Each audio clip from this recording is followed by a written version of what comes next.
না, কোনটা মরবে না। জল ছিল না তাই প্রচন্ড লেবু গাছ ছাদের উপর হয়ে গেছে। এই যে একটা আইডিয়াল একটা লেবু গাছের কতগুলো লক্ষণের বিষয় থাকে দেখেন। এই লেবু গাছগুলোতে দেখেন কি পরিমাণ লেবু ধরেছে, অনেক অনেক লেবু ধরেছে, অনেক লেবু ধরেছে। এটা লেবু বড় হয়ে উপযুক্ততা হওয়ার সাথে সাথে আবার এই গাছগুলোতে কি হবে, ফুল চলে আসবে, আবার ফল ধরবে।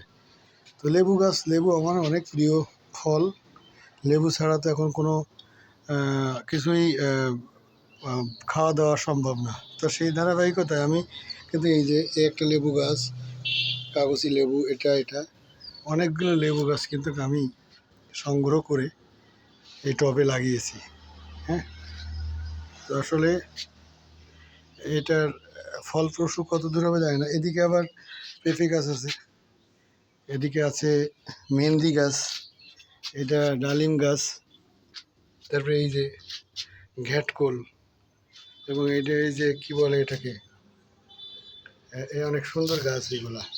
হ্যাঁ, ওদিকে আবার গোলাপ গাছ আছে। এখন আগে ছোট গাছের রোপণ খুব করতাম ছাদ বাগানে, এখন বড় গাছ করবো, কারণ ছোটো গাছে পরিশ্রম বেশি। আর আমার কবুতর আছে তো এগুলো খেয়ে ফেলে, এগুলো আবার খাইতে পারে না। তো সবাই ভিডিওটা দেখে বলবেন যে আসলে ছাদ বাগানে আর কি গাছ লাগানো যেতে পারে।